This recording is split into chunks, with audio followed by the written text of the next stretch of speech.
ജമാഅത്തെ ഇസ്ലാമി, അതുപോലെ തന്നെ PFI popular front of India.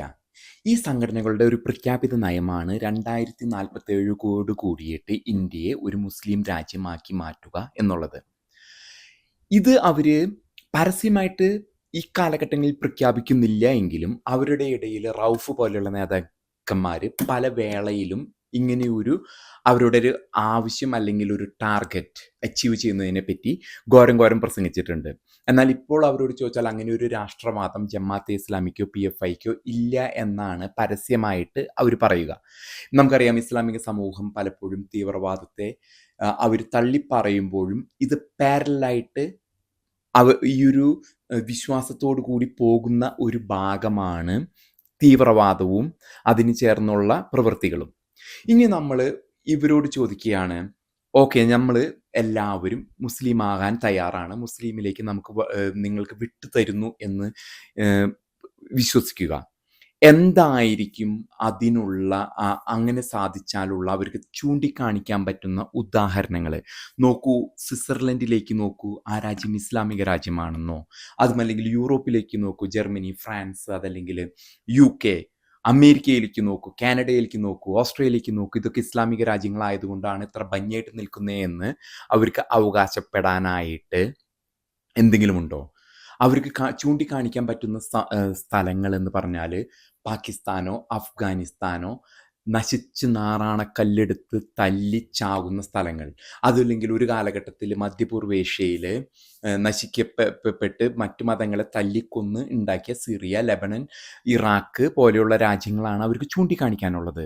ഇനി അവർ ഇത്രയും കൂടിയും ഒരു പ്രോസ്പറായി നിൽക്കുന്ന സൗദി അറേബ്യയോ അല്ലെങ്കിൽ UAEയോ ചൂണ്ടിക്കാണിച്ചാൽ അവിടെ ഒരു പറ്റം അറബികളോ രാജാക്കന്മാർക്കും മാത്രമേ പ്രോസ്പെരിറ്റി ഉള്ളൂ. ബാക്കിയൊക്കെ അടിമകളാണ്, കാഫിറുകളാണ് ഇവർക്ക് ചൂണ്ടിക്കാണിക്കാനുള്ളത്. ഒരു നല്ല ഭംഗിയുള്ള സുന്ദരമായ ഒരു രാജ്യമോ പ്രദേശമോ ഈ ഇസ്ലാമിക ഇതിൽ നമുക്ക് അവർക്ക് ചൂണ്ടിക്കാണിക്കുകയാണെങ്കിൽ നമുക്ക് പറയാം, നിങ്ങളെടുത്തോളൂ മുസ്ലിം, ഞങ്ങളും ആവാം, ഞാനും മുസ്ലിം ആവാൻ തയ്യാറാണ്. അതല്ലാതെ ഈ കല്ലോട് കല്ല് ആക്കി മാറ്റുന്ന സംസ്കാരം, താലിബാൻ, അൽ-ഖ്വയ്ദ അങ്ങനെയുള്ള സംസ്കാരം, എന്നും തല്ലിയും കൊന്നും ജീവിക്കുന്ന ഒരു സംസ്കാരമാണോ നിങ്ങൾ ഇന്ത്യയിൽ 2047 വിഭാവനം ചെയ്യുന്നത് എന്നാണ് നമുക്ക് അറിയേണ്ടത്. ഇതോടൊപ്പം തന്നെ റൌഫ് പോലെയുള്ള നേതാക്കന്മാർ 2047 ഇന്ത്യയെ ഇസ്ലാമിക രാജ്യമാക്കുമെന്ന് പറഞ്ഞാൽ പോലും നോക്കൂ, കൂട്ടത്തിലുള്ളവർ ഒറ്റിക്കൊടുത്ത് റൌഫ് തന്നെ NIAക്കൊക്കെ ഒറ്റിക്കൊടുത്തു. ഈ PFI പോലെയുള്ള സംഘടനകളെ ഒറ്റിക്കൊടുത്ത് സ്വന്തം കാര്യം നോക്കി റൌഫ് എവിടെയാണെന്ന് പോലും ആർക്കും അറിയാത്ത സ്ഥിതിയാണ് ഇന്ന് നിലനിൽക്കുന്നത്. മുസ്ലിം സഹോദരങ്ങൾ കുറെ അഴിക്കുള്ളിലാകുക എന്നല്ലാതെ വേറെ ഒന്നും സംഭവിച്ചിട്ടില്ല എന്നുള്ളത് നമുക്ക് വ്യക്തമായിട്ട് കാണാം. അതാണ് PFIയുടെ പതനത്തോടു കൂടി നമുക്ക് കാണാൻ സാധിച്ചത്. ഇനിയിപ്പോൾ മുൻകാലങ്ങളിൽ നിങ്ങൾ ഇസ്ലാമിക രാജ്യമാക്കാനായിട്ട് ഇന്ത്യയെ 800 വർഷോളം മുഗളന്മാർ തല്ലിയും കൊന്നും ക്ഷേത്രങ്ങളും ക്രൈസ്തവ പള്ളികളും ഒക്കെ തല്ലി തകർത്തിട്ട് പോലും നിങ്ങൾക്കത് പിടിച്ചെടുക്കാൻ സാധിച്ചിട്ടില്ല. അത്ര വലിയ പ്രതിരോധമാണ് ഇന്ത്യൻ സമൂഹം ഇതിനെതിരെ, ഈ ഇസ്ലാമിക തീവ്രവാദത്തിനെതിരെ ഇത് തടഞ്ഞു നിർത്തി. ഇത്തരം അക്രമവും തീവ്രവാദവും ഭീഷണികളും കൊടുത്തിട്ട് പോലും ഈ ഉപരോധിച്ചു തടഞ്ഞു നിർത്തി എന്നുള്ളത് ഇന്ത്യയുടെ ബഹുസ്വരതയുടെ, അതല്ലെങ്കിൽ ജനാധിപത്യത്തിൻ്റെ എല്ലാം ഒരു ശക്തിയാണ്. എന്നിട്ടും നിങ്ങൾ വീണ്ടും ഉണ്ടാവുന്ന സാഹചര്യത്തിൽ പോലും ഇസ്ലാം അതിന് ശ്രമിച്ചുകൊണ്ടിരിക്കുന്നു എന്ന് വേണം കരുതാനായിട്ട്. ഇനി ഇസ്ലാമിനെ കുറിച്ച് ഇപ്പം നമ്മൾ പറയുന്ന പോലെ കേരളത്തിൽ വളരെയധികം സ്വാധീനമുണ്ട് ഇസ്ലാമികൾക്ക്. കാരണം കോൺഗ്രസ്, കമ്മ്യൂണിസ്റ്റ് പോലെയുള്ള രാഷ്ട്രീയ പ്രസ്ഥാനങ്ങൾ അതിനെ അടിമപ്പെട്ടും പ്രീണിപ്പിച്ചും നിൽക്കുന്നത് കൊണ്ട് മാത്രമാണ് അങ്ങനെ ഒരു സാഹചര്യം നിങ്ങൾക്ക് കേരളത്തിൽ പോലും നിലനിൽക്കാൻ സാധിക്കുന്നത്. അപ്പം സാമൂഹിക രാഷ്ട്രീയമായിട്ട് നിങ്ങൾ ഇത് ഈ കള്ളക്കടത്ത്, മുഖ്യമന്ത്രി തന്നെ പറഞ്ഞ പോലെ കള്ളക്കടത്ത്, കാപ്പട്യം എന്നൊരു മാർഗത്തിലൂടെയാണ് നിങ്ങൾ ഈ ഒരു പ്രസ്ഥാനത്തെ അല്ലെങ്കിൽ ഈ ഒരു വിശ്വാസത്തെ, ഇസ്ലാമിക വിശ്വാസത്തെ കൊണ്ടു നടക്കാനായിട്ട് ഉദ്ദേശിക്കുന്നത് എന്ന് വ്യക്തമാണ്. അതിൻ്റെ ഫലമായിട്ടാണ് ഇക്കാലങ്ങളിൽ മുസ്ലിമുകൾ തന്നെ, എക്സ് മുസ്ലിമുകൾ വർദ്ധിച്ചു വരുന്നു. വളരെയധികം വർദ്ധിച്ചു വരുന്നതിൻ്റെ ഇതെന്ന് പറഞ്ഞാൽ ഈ ഒരു നിങ്ങളുടെ വിശ്വാസം നിങ്ങൾ വളർത്താൻ ശ്രമിക്കുമ്പോഴും അതിനുള്ളിൽ പൊള്ളയാണ് എന്ന് മനസ്സിലാക്കി കുറേ അധികം മുസ്ലിം സഹോദരങ്ങൾ നിങ്ങളുടെ വിശ്വാസം വിട്ടുപോകുന്നു. നമുക്കത് പരസ്യമായിട്ട് കുറച്ച് ആൾക്കാർ വരുന്നുണ്ടെങ്കിലും രഹസ്യമായിട്ട് അവർ ആ വിശ്വാസം ഉപേക്ഷിക്കുന്നതാണ് നമുക്ക് കാണാൻ സാധിക്കുന്നത്.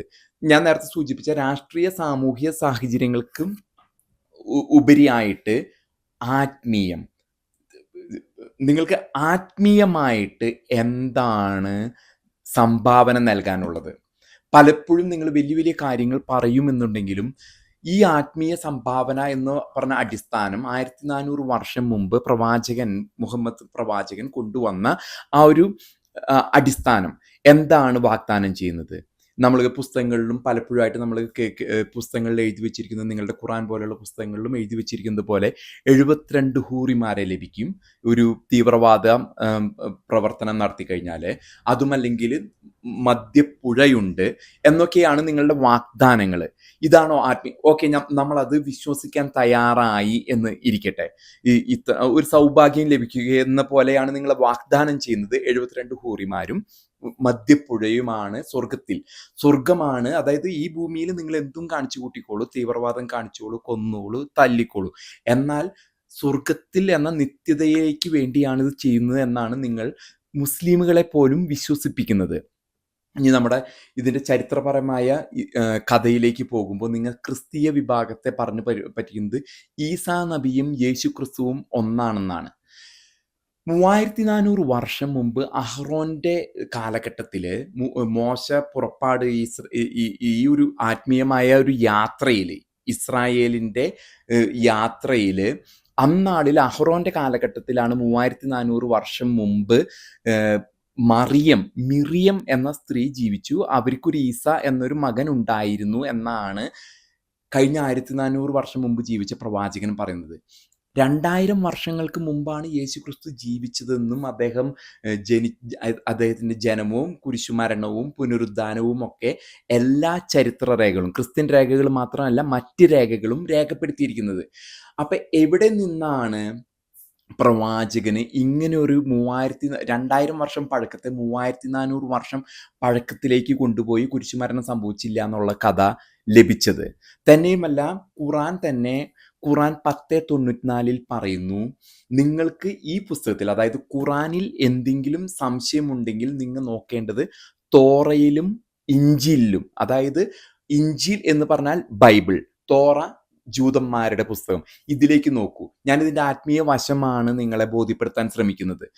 ആ പുസ്തകം ബൈബിൾ.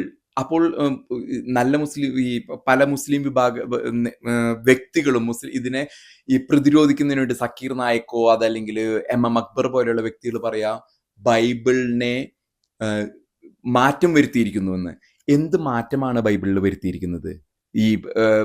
എവിടെയാണ് പഴയ നിയമങ്ങൾ, അതായത് ഖുറാൻ പറയുന്ന 10:94 പറയുന്ന തോറയിലും അതല്ലെങ്കിൽ ഇഞ്ചിയിലും പറഞ്ഞിരിക്കുന്ന കഥ എവിടെയാണ് മാറ്റം വരുത്തിയിരിക്കുന്നത്? എങ്ങനെയാണ് പ്രവാചകന് ഇങ്ങനെയൊരു പുസ്തകം ഇങ്ങനെയൊരു എവിടെ നിന്നാണ് കിട്ടിയത്? അദ്ദേഹം പറയുന്ന scriptures, look into scriptures എന്ന് പറയുന്നത്, പഴയ പുസ്തകങ്ങൾ എന്ന് പറയുന്നത് ഇഞ്ചിയിലും തോറയുമാണ്. ഈ പുസ്തകങ്ങളിൽ രേഖപ്പെടുത്തിയിരിക്കുന്നത് ഖുറാന് നേരെ വിപരീതമായ കഥകളാണ്. അപ്പൊ പ്രവാചകൻ നൽകിയിരിക്കുന്ന കഥകൾ 3400 വർഷം മുമ്പാണ് ഈസാ നബി ജീവിച്ചതെന്ന് പറയുന്നത് അദ്ദേഹത്തിന്റെ ഭാവനയിൽ വന്ന കഥയാണ്. അത് ആദം തൊട്ടും അബ്രാഹം തൊട്ടും മൂസാ നബി തൊട്ടും ഉള്ള കഥ. അദ്ദേഹം ഇതിനെ ചുറ്റിപ്പറ്റിയൊരു കഥ. അപ്പൊ ഞാൻ പറയാൻ ഉദ്ദേശിച്ചത്, രാഷ്ട്രീയമായിട്ടും സാമൂഹികമായിട്ടും നിങ്ങൾക്ക് തീവ്രവാദവും കൊലപാതകവും, ആത്മീയമായിട്ട് പോലും നിങ്ങൾക്കൊരു സ്വർഗത്തെ പറ്റിയുള്ള ഭാവന നൽകാനായിട്ട് ഇതൊക്കെ ചെയ്താൽ നിങ്ങൾക്ക് ഈ സ്വർഗവും ഹൂറിമാരും മദ്യപ്പുഴയും ലഭിക്കുമെന്ന് എങ്ങനെയാണ് നിങ്ങൾക്ക് മറ്റുള്ളവരെ, ഈവൻ മുസ്ലിമുകളെ പോലും വിശ്വസിപ്പിക്കാൻ സാധിക്കുന്ന സാഹചര്യം? കാരണം ഇതിന് നേരെ വിപരീതമായിട്ടാണ് 1400 വർഷം മുമ്പ് പ്രവാചകൻ നൽകിയിരിക്കുന്ന ഖുറാനിൽ രേഖപ്പെടുത്തിയിരിക്കുന്നത്.